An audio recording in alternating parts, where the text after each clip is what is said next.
สบายดีท่านผู้ฟังที่เคารพทุกท่านพบกับรายการวิทยุภาคภาษาลาวสถานีวิทยุ FEBC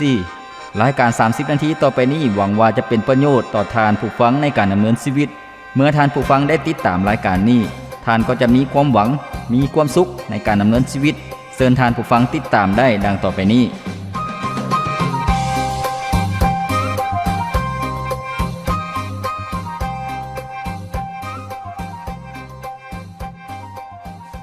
พระคำของพระเจ้าได้กล่าวไว้ว่า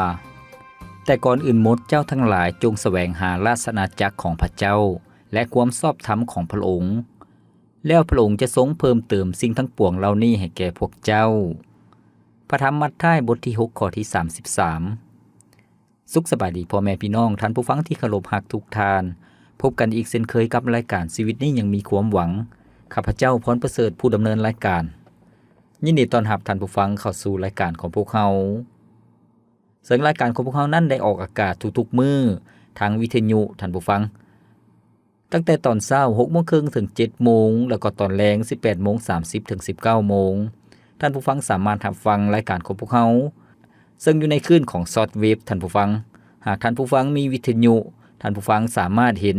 ตัว S แล้วก็ตัว W นั่นก็คือชอร์ตเวฟในคลื่นชอร์ตเวฟตอนเช้าก็คือ97 95ท่านผู้ฟังแล้วก็ในตอนแรงก็คือ12095นั่นก็คือคลื่นชอร์ตเวฟของรายการของพวกเรา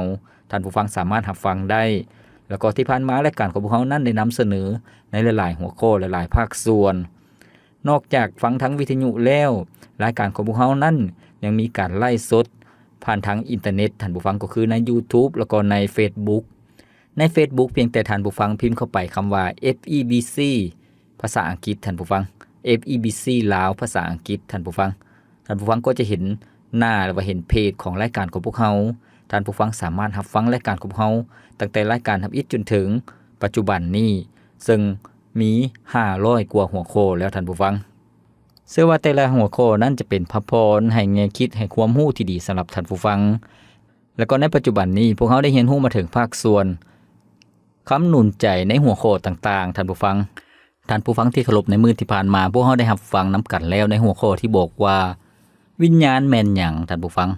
จะฮู้ได้แนวใดว่าคนเฮานั้นมีจิตวิญญาณมีดวงวิญญาณท่านผู้ฟังซึ่งพวกเราได้รับฟังนำกันแล้วและมื้อนี้เองพวกเราจะรับฟังในหัวข้อที่บอกว่าวิญญาณของมนุษย์เฮาวิญญาณของคนเฮามาจากไสแล้วก็เมื่อตายแล้ววิญญาณจะไปบ่อนใดท่านผู้ฟังวิญญาณจะไปอยู่ไสซึ่งเรื่องนี้ก็เป็นสิ่งที่สำคัญเป็นคำตอบคำถามของคนเฮาในหลายยุคหลายสมัยขอบพระคุณพระเจ้าที่พวกเราจะรับฟังนำกันในมื้อนี้ท่านผู้ฟังถามว่าวิญญาณของมนุษย์เฮาของคนเฮานั้นมาจากไสซึ่งพวกเราจะเรียนรู้แล้วก็เปรียบเทียบจากทัศนะจากความคิดของคนทั่วไปแล้วก็มาเปรียบเทียบกับความเชื่อของคริสเตียนก็คือการเปิดเผยจากพระคัมภีร์คัมภีร์ท่านผู้ฟังวิญญาณของคนเฮานั้นมาจากไสทัศนะของคนทั่วไปบอกว่า1ก็คือวิญญาณนั้นมาจากเหตุและผลท่านผู้ฟังเพราะว่ามีเหตุจึงเกิดมีผลเหตุผลนี้เฮ็ดให้สลายไปก็สลายเฮ็ดให้มีก็มีท่านผู้ฟังซึ่งเป็นสิ่งที่อนิจจังแล้วก็สูญสิ้นไปเองโดยอนิจจังอันนี้ก็คือคำสอนของศาสนาอื่นศาสนาทั่วไปโดยเฉพาะในหลักคำสอนของพุทธศาสนาก็คือว่าบ่เชื่อว่าวิญญาณนั้นดำรงอยู่ตลอดไปเพราะว่าสิ่งทั้งสิ้นนั้นอนัตตาก็คือว่าบ่มีตัวตนอย่างแท้จริงเพราะว่าสรรพสิ่งนั้นแท้จริงแล้วบ่ได้มีตัวตนเลยอันนี้ตามคำสอนของพุทธศาสนาก็คือสิ่งทั้งปวงบ่ได้มีตัวตนอยู่ก่อนแต่ว่าปัจจัยอื่นเฮ็ดให้เกิดขึ้นแล้วก็สามารถสูญเสียไปสูญสลายไปโดยปัจจัยนั้น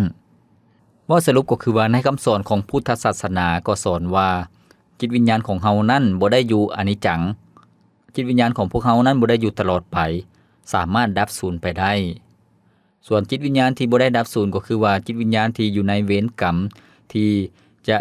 หมุนเวียนหรือว่าเวียนว่ายตายเกิดท่านผู้ฟังตามกรรมของแต่ละคนอันนั้นก็คือคำสอนของพุทธศาสนาซึ่งหลายๆคนก็เชื่อว่าก่อนที่พ่อแม่จะให้กำเนิดพวกเฮานั้นเขาเจ้าเชื่อว่า วิญญาณของเขาเจ้านั่นอยู่แล้ววนเวียนอยู่ก่อนแล้วท่านผู้ฟังก็คือว่าเวียนว่ายตายเกิดรอคอยเวลาที่จะมาเกิดเป็นคนท่านผู้ฟังอันนั้นก็คือในคำสอนหรือว่าในความคิดของคนทั่วไปเกี่ยวกับวิญญาณท่านผู้ฟังส่วนในด้านของคริสเตียนก็คือความเชื่อตามพระคิดธรรมคัมภีร์ที่ได้สอนไว้ได้เปิดเผยไว้ก็คือว่าวิญญาณของคนเฮามาจากไสคำตอบก็คือ 1. วิญญาณของพวกเฮานั้นวิญญาณของมนุษย์นั้นมาจากพระเจ้าพระเจ้าทรงเป็นผู้ปั้นมนุษย์ขึ้นจากขี้ดินแล้วก็พระเจ้าทรงเป่าลมหายใจให้มนุษย์จึงมีวิญญาณแล้วก็กลายเป็นผู้ที่มีชีวิตท่านผู้ฟังในพระธรรมปฐมกาลบทที่2ข้อที่7ได้กล่าวไว้ว่าแล้วพระเจ้ายาเวห์ก็ได้เอาขี้ดินแต่พื้นดินมาปั้นเป็นทรายและเป่าลมหายใจใส่หูดังของทรายที่ถูกปั้นขึ้นมานั่นให้มีชีวิตและทรายที่ถูกปั้นนั่นก็ได้เริ่มมีชีวิตแม่นแล้วท่านผู้ฟังพระคิดธรรมคัมภีร์ได้เปิดเผยให้พวกเราเห็นที่มาของมนุษย์เฮาก็คือว่าพระเจ้าทรงเป็นผู้สร้างขึ้นพระเจ้าทรงสร้างผู้ชายแล้วก็สร้างแม่หญิงท่านผู้ฟังพระเจ้าทรงเป็นผู้ที่มอบวิญญาณให้กับมนุษย์จึงเป็นผู้ที่มีชีวิตอย่างแท้จริงดังที่พวกเราได้เรียนรู้ในตอนที่ผ่านมาก็คือว่าวิญญาณที่อยู่ในร่างกายของพวกเรานั้นบ่งบอกถึงชีวิตภายในเป็นชีวิตที่แท้จริงหากร่างกายของพวกเราบ่มีวิญญาณก็เป็นร่างกายที่ตายแล้วท่านผู้ฟังวิญญาณมาจากไสก็คือว่าพระเจ้าทรงเป็นผู้สร้างพระเจ้าทรงเป็นผู้มอบให้มนุษย์แล้วก็พระเจ้าทรงสร้างอาดัมกับเอวาซึ่งเป็นชายและหญิงและพระเจ้าทรงอวยพรให้ครับอาดัมกับเอวานั้นมีลูกเต้าเพื่อสืบเชื้อสายดังนั้นท่านผู้ฟังที่เคารพจนถึงสมัยปัจจุบันนี้ชีวิตของพวกเขาทุกคนก็มาจากปู่ย่าตายายมาจากบรรพบุรุษของพวกเขาพระเจ้าทรงสร้างมนุษย์เป็นชายและเป็นหญิงพระองค์ทรงให้ระบบสืบพันธุ์ก็คือว่ามีเพศอย่างชัดเจนจำแนกเพศอย่างชัดเจนแล้วก็เมื่อผู้ชายและหญิงนั้นร่วมเพศกันก็จะมีลูกเต้าท่านผู้ฟังแล้วก็ชีวิตก็เกิดขึ้นเมื่อมีลูกอยู่ในท้องท่านผู้ฟังชีวิตนั่นจึงเป็นชีวิตที่เกิดขึ้นทันทีแล้วก็วิญญาณก็เกิดขึ้นทันทีนี่ก็เป็นจุดประสงค์เป้าหมายของพระเจ้าในการสร้างมนุษย์ท่านผู้ฟังแล้วก็พระเจ้าทรงอวยพรให้มนุษย์นั้นมีผู้สืบเชื้อสายในพระธรรมปฐมกาลบทที่1ข้อที่26 27ได้กล่าวไว้ว่าแล้วพระเจ้าได้กล่าวว่าบัดนี้เฮาจะสร้างมนุษย์ให้มีรูปลักษณะคือเฮาตามแบบอย่างของเฮาเขาจะมีอำนาจเหนือป่านกสัตว์ทั้งหมดบ่ว่าสัตว์เลี้ยงหรือสัตว์ป่าสัตว์ใหญ่หรือสัตว์น้อยก็ดีดังนั้นพระเจ้าจึงได้เนรมิตสร้างมนุษย์ให้มีรูปลักษณะของพระองค์ตามลักษณะของพระเจ้าพระองค์ได้เนรมิตสร้างพวกเขาให้เป็นชายและหญิงข้อที่28พระเจ้าได้อวยพรพวกเขาและพระเจ้าได้กล่าวแก่พวกเขาว่าจงมีลูกหลานให้แพร่ผายขยายทวีคูณหลายขึ้นเพื่อเสื้อสายของเจ้าจะมีทั่วทุกแห่งหนและปกครองทุกสิ่งถึงแผ่นดินโลกนี้เขาจะให้เจ้ามีอำนาจเหนือป่านกและสัตว์ป่าทุกชนิดแม่นแล้วท่านผู้ฟังนี่ก็คือจุดประสงค์ของพระเจ้าในการสร้างมนุษย์พวกเขาจะเห็นว่าพระเจ้าสร้างมนุษย์อย่างมีจุดประสงค์เป้าหมาย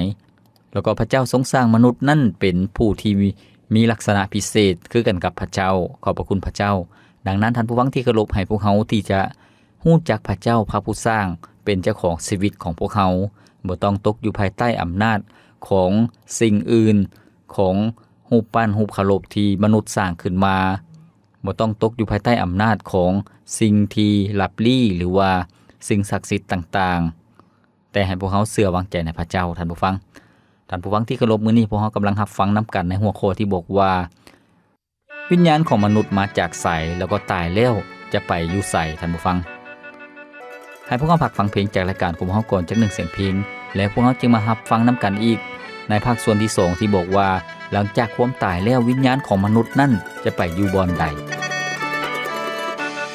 เขาเคยคิดบ่ว่าชีวิตจะสิ้นเมื่อใด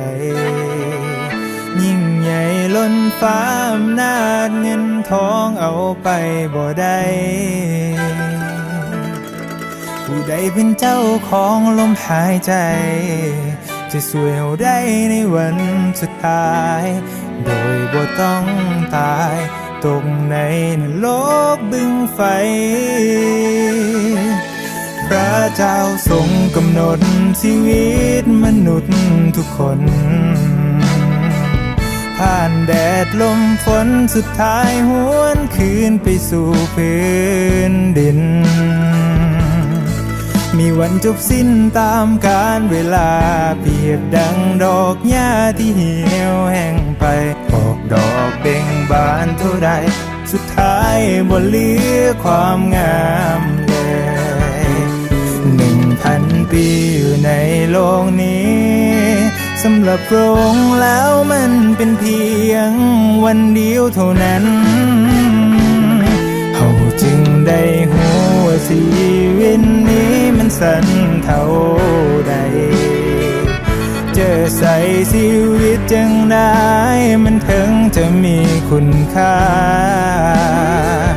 พระองค์หาเขาจึงได้สละ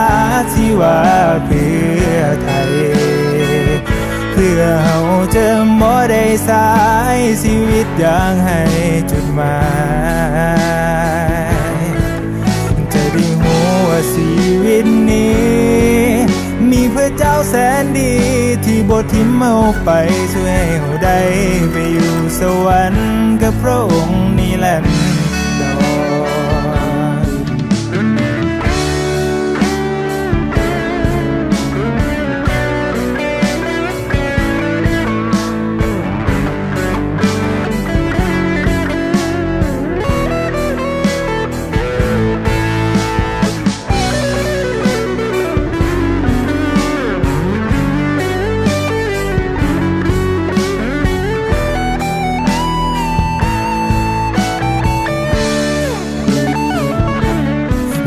1,000 ปีอยู่ในโลกนี้สำหรับพระองค์แล้วมันเป็นเพียงวันเดียวเท่านั้นเฮาจึงได้หูว่าชีวิตนี้มันสั้นเท่าใดเจอใส่ชีวิตจังได้มันถึงจะมีคุณค่าพระองค์หาเขาจึงได้สละชีวาเพื่อไทยเพื่อเฮาจะบ่ได้สายชีวิตอย่างให้จุดหมายจะได้หูว่าชีวิตนี้มีพระเจ้าแสนดีที่บ่ทิ่มเฮาไปช่วยให้เฮาได้ไปอยู่สวรรค์กับพระองค์นิรันดรเฮาจึงได้หู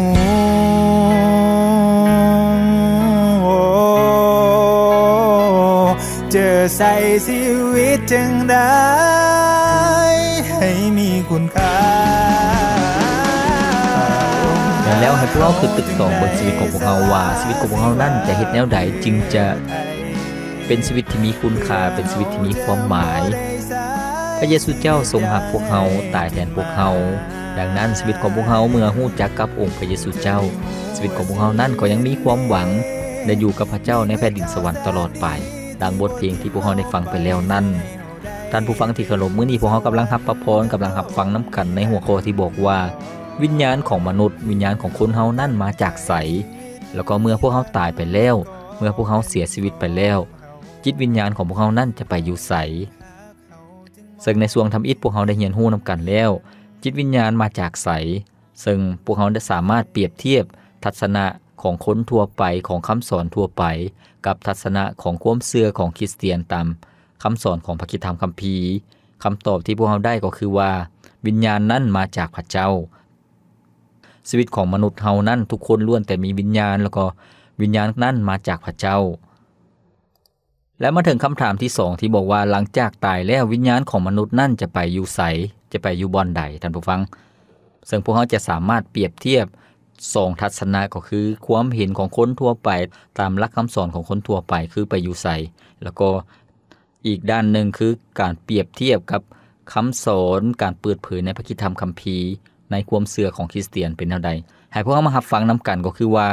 ความคิดเห็นของคนทั่วไปความเชื่อของคนทั่วไปเกี่ยวกับวิญญาณเมื่อคนเฮาตายไปแล้ววิญญาณจะไปไสสิ่งทำอิฐก็คือว่าเมื่อคนเฮาตายไปแล้วก็เหมือนกับตะเกียงที่ดับไปอันนี้คือคำสอนของคนทั่วไปก็คือว่า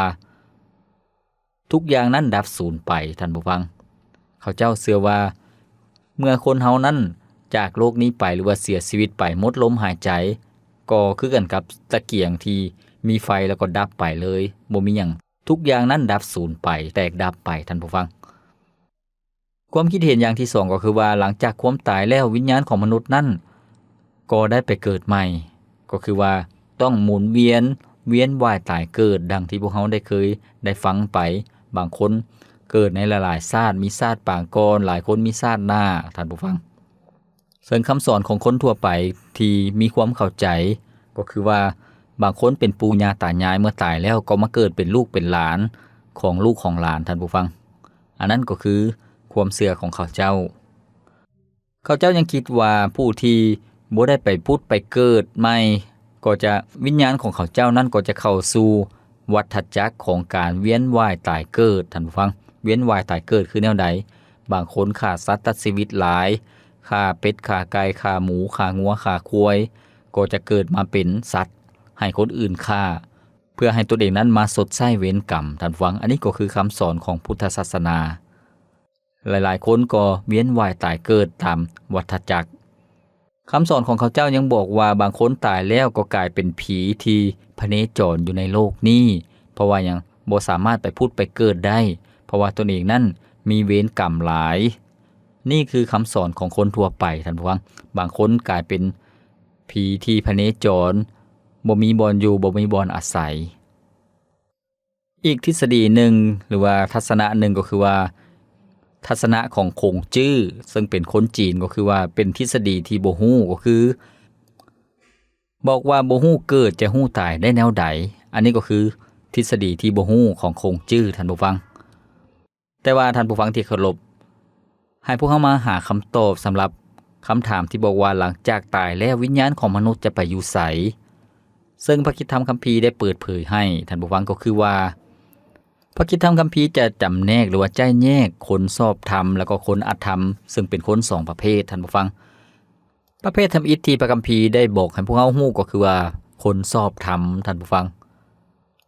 เมื่อคนสอบธรรมเสียชีวิตก็คือตายไปแล้วร่างกายก็เน่าเปื่อยวิญญาณออกจากร่างกายท่านผู้ฟังแล้วก็ชีวิตของคนสอบธรรมก็คือจิตวิญญาณของคนสอบธรรมนั่นจะบ่ได้ล่องลอยไปใส่ท่านผู้ฟังก็คือว่าจะไปอยู่เมืองสุขเกษมท่านผู้ฟังในพระธรรมลูกาบทที่23ข้อที่43ได้กล่าวไว้ว่าพระเยซูเจ้าทรงตอบลาวว่าเฮาบอกเจ้าตามความจริงว่าวันนี้เจ้าจะอยู่กับเฮาในที่สุขเกษมแม่นแล้วท่านผู้ฟังที่เคารพเหตุการณ์นี้เป็นช่วงเวลาที่พระเยซูเจ้าถูกขึงอยู่ถึงไม้กางแขนแล้วก็ทั้งสองข้างของพระเยซูเจ้านั้นมีโจร2คนที่ถูกขึงอยู่คนหนึ่งเยาะเย้ยพระเยซูเจ้าแต่อีกคนหนึ่งเชื่อวางใจในพระเยซูเจ้าและขอให้พระเยซูเจ้าทรงรับเอาลาวแล้วก็ระลึกถึงลาวและพระเยซูเจ้าทรงสัญญาว่าวันนี้ก็คือหลังจากที่ตายไปก็จะได้อยู่กับพระเจ้าอยู่กับองค์พระเยซูเจ้าอยู่ที่เมืองสุขเกษมท่านผู้ฟังก็คือแผ่นดินสวรรค์นั่นเองคนที่เชื่อวางใจในองค์พระเยซูเจ้าก็คือเป็นคนที่ชอบธรรมท่านผู้ฟังเพราะว่าพระเยซูเจ้านั้นยอมตายแทนพวกเฮายอมตายเป็นค่าไถ่บาปพวกเฮาอยู่ถึงไม้กางแขนพระเยซูเจ้าถูกฝังไว้ในอุโมงค์แล้วก็เป็นคืนจากความตายในมื้อ3ถ้วนก็คือวันอาทิตย์เป็นการยั่งยืนว่าพระองค์ทรงไถ่พวกเฮานั้นสำเร็จเป็นจริงดังนั้นท่านผู้ฟังที่เคารพมนุษย์ทุกคนเป็นคนบาปบ่สามารถที่จะสร้างคุณงามความดีบ่สามารถที่จะเฮ็ดดีได้บ่สามารถที่จะถือศีลหรือว่าถือตามกฎคำสอนอย่างเข้มงวดได้เพราะว่าพวกเฮานั้นบ่สามารถเฮ็ดดีได้ตามมาตรฐานฉะนั้นการที่พวกเฮาจะเป็นคนชอบธรรมก็คือเชื่อวางใจในองค์พระเยซูเจ้าพระองค์ก็เปลี่ยนฐานะพวกเฮาจากการเป็นคนบาปจากการเป็นศัตรูกับพระเจ้าก็กลับกลายเป็นคนชอบธรรมเป็นประชากรของพระเจ้าแล้วก็มีสิทธิ์มีส่วนในการเป็นลูกของพระเจ้าได้เข้าในแผ่นดินสวรรค์ท่านผู้ฟัง มื่อยุคสุดท้ายก็คือว่าเมื่อพระเยซูเจ้าเสด็จกลับมาครั้งที่2มาตัดสินลงโทษความบาปความอธรรมบรรดาคนชอบธรรมก็จะเข้าสู่ชีวิตนิรันดรก็คือชีวิตอันตลอดไปเป็นนิจก็คือจิตวิญญาณของพวกเขาจะได้อยู่กับพระเจ้าในสวรรค์สถานอย่างมีความสุขจะได้เข้าในแผ่นดินสวรรค์ซึ่งบ่นั้นมีอิสรภาพได้รับการปลดปล่อยจากความเจ็บไข้ได้ป่วยความแก่ชราความตายบ่มีสิทธิ์มีส่วนในชีวิตของพวกเขาอีกต่อไปอยู่บ่นั้นพวกเขาจะมีสง่าราศีแล้วก็อยู่กับพระเจ้านิรันดรซึ่งในพระคำของพระเจ้าในพระธรรมมัทธิวบทที่25ข้อที่46ในบทนี้ได้กล่าวไว้ว่าแล้วพวกเรานี่จะถูกส่งไปสู่การลงโทษอันตลอดไปเป็นนิจแต่พวกชอบธรรมจะเข้าสู่ชีวิตนิรันดรแม่นแล้วท่านผู้ฟังพวกเขาจะเห็นอย่างชัดเจนความแตกต่างระหว่างคนบาปหรือว่าคนอธรรมเขาเจ้าจะถูกส่งไปสู่การลงโทษในนรกบึงไฟตลอดไปแต่ว่าพวกชอบธรรมพระคัมภีร์ได้บอกก็คือว่าคนที่เชื่อวางใจในพระเจ้าก็เข้าสู่ชีวิตนิรันดรก็คือว่าบ่ได้เข้าสู่การตัดสินลงโทษบ่ได้เข้าสู่ความตายครั้งที่2อีกแล้วนั่นก็คือความชัดเจนที่พระคัมภีร์ได้เปิดเผยให้พวกเขาได้เห็นจิตวิญญาณของพวกเขาเมื่อพวกเขาตายไปแล้วพวกเขาจะไปไสซึ่งพวกเขารู้แล้วว่าคนชอบธรรมจะได้อยู่กับพระเจ้าส่วนคนอธรรมก็คือคนบาปนั้นหลังจากความตายวิญญาณของเขาเจ้าจะไปสู่แดนมรณะท่านผู้ฟังแดนมรณะก็คือแดนแห่งคนตายนั่นเองแดนที่รอท่าถูกตัดสินลงโทษในนรกบึงไฟในพระธรรมลูกาบทที่16ข้อที่23ซึ่งเป็นเรื่องราวของเศรษฐีคนหนึ่งที่บ่ได้เป็นคนชอบธรรมที่บ่ได้เชื่อวางใจในพระเจ้าเมื่อเราตายแล้วเราก็อยู่ในแดนมรณะท่านผู้ฟังซึ่งในบทนี้ได้กล่าวไว้ว่าเมื่ออยู่ในแดนมรณะก็เป็นทุกขเวทนาหลายเศรษฐีนั้นจึงเงยหน้าขึ้นเห็นอับราฮัมอยู่ไกล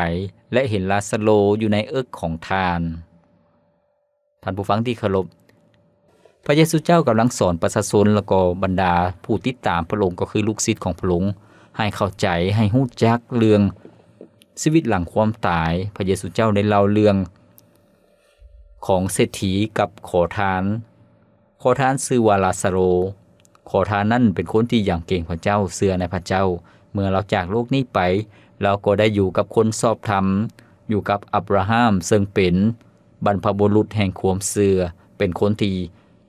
เป็นคนชอบธรรมติดตามพระเจ้าส่วนเศรษฐีนั่นก็อยู่ในแดนมรณะที่มีความทนทุกข์ทรมานท่านผู้ฟัง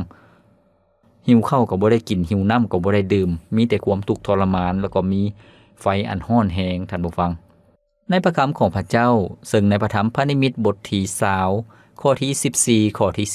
15ซึ่งได้บอกพวกเขาให้เห็นอย่างชัดเจนคนที่บ่ได้เชื่อวางใจในพระเจ้าคนที่บ่มีชื่อจดไว้ในหนังสือแห่งชีวิตของเขาเจ้าจะเป็นแนวใดท่านผู้ฟังซึ่งในข้อที่14-15ได้กล่าวไว้ว่าความตายและแดนมรณะก็ถูกทิ่มลงไปในบึงไฟนี่แหละเป็นความตายครั้งที่2ถ้าผู้ใดที่บ่มีชื่อจดไว้ในหนังสือทะเบียนแห่งชีวิตผู้นั้นจะถูกทิ่มลงไปในบึงไฟแม่นแล้วท่านผู้ฟังพวกเขาจะเห็นว่าแดนมรณะก็เป็นบ่อนที่กักขังดวงวิญญาณของคนที่บาปของคนอธรรมแล้วก็เมื่อถึงยุคสุดท้ายเมื่อพระเยซูเจ้าตัดสินลงโทษความบาปความอธรรมความตายแล้วก็แดนมรณะก็จะถูก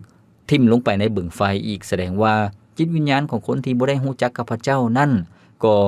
เสี่ยงอันตรายมีแต่ความทนทุกข์ทรมานบ่มีความสุขท่านผู้ฟังเป็นการรับโทษตลอดไปยิ่งกลัวการถูกตัดสินประหารชีวิตยิ่งกลัวการตัดสินถูกลงโทษตลอดชีวิตติดคุกตลอดชีวิตยิ่งกว่านั้นอีกท่านผู้ฟังห้าแฮงกว่านั้นอีกฉะนั้นท่านผู้ฟังที่เคารพชีวิตหลังความตายเป็นชีวิตที่น่าย่านกลัวดังนั้นท่านผู้ฟังที่เคารพเมื่อพวกเขายังมีโอกาสพวกเขายังมีชีวิตอยู่ในโลกนี้ให้พวกเขาเลือกที่จะตัดสินใจเชื่อวางใจในองค์พระเยซูเจ้าชีวิตของพวกเขาจึงจะมีความปลอดภัยชีวิตของพวกเขาจึงจะมีความสุขแล้วก็พวกเขาจะบ่ได้ย่านกลัวความตายเพราะพวกเขาฮู้ว่าความตายของพวกเขานั้นเมื่อพวกเขาจะเสียชีวิตไปนั้นเป็นการเริ่มต้นชีวิตใหม่ก็คือเข้าในแผ่นดินสวรรค์แต่ว่าคนที่บ่ได้เชื่อวางใจในองค์พระเยซูเจ้ายังบ่มีหลักประกันในชีวิต ยังเป็นชีวิตที่มีความเสี่ยงเป็นชีวิตที่มีความย่านกลัวความตายของเขาเจ้านั้นบ่แม่นความปลอดภัยตลอดไปแต่เป็นความทนทุกข์ทรมานการรับโทษตลอดไปดังนั้นท่านผู้ฟังที่เคารพเมื่อพวกเขาได้ฮู้อย่างชัดเจนก็คือว่าคนชอบธรรมได้เข้าในแผ่นดินสวรรค์คนอธรรมก็คือคนบาปได้ตกนรกบึงไฟให้พวกเขาที่จะเลือกตัดสินใจจะเป็นคนชอบธรรมโดยการเชื่อวางใจในองค์พระเยซูเจ้าท่านผู้ฟังที่เคารพมื้อนี้พวกเขาได้รับฟังนํกันในหัวข้อที่บอกว่าจิตวิญญาณของมนุษย์นั้นมาจากไสแล้วก็ตายแล้วจะไปไสพวกเขาฮู้ว่าจิตวิญญาณของมนุษย์นั้นมีจุดหมายปลายทางบ่ได้ลองลอยบ่ได้เวียนว่ายตายเกิดท่านผู้ฟังบ่แม่นแนวนั้นแต่จะเข้าสู่การตัดสินหรือว่าจะเข้าสู่ชีวิตให้พวกเขาที่จะตัดสินใจเลือกอย่างเด็ดเดี่ยวเหนียวแน่นท่านผู้ฟังที่เคารพข้าพเจ้าหวังอย่างยิ่งว่าท่านผู้ฟังจะเลือกสิ่งที่ดีที่สุดก็คือความปลอดภัยอยู่ในอ้อมอกของพระเจ้าอยู่ในอ้อมกอดของพระเจ้าก็คืออยู่ร่วมกับพระเจ้าในแผ่นดินสวรรค์ตลอดไปขอบพระคุณพระเจ้ารายการของพวกเราดำเนินมาฮอดนี้ก็สิ้นสุดเพียงเท่านี้ข้าพเจ้าพรประเสริฐผู้ดำเนินรายการขอกล่าวคำว่าขอพระเจ้าอวยพรท่านผู้ฟังทุกท่านพบกันใหม่ในมื้อต่อไปสบายดี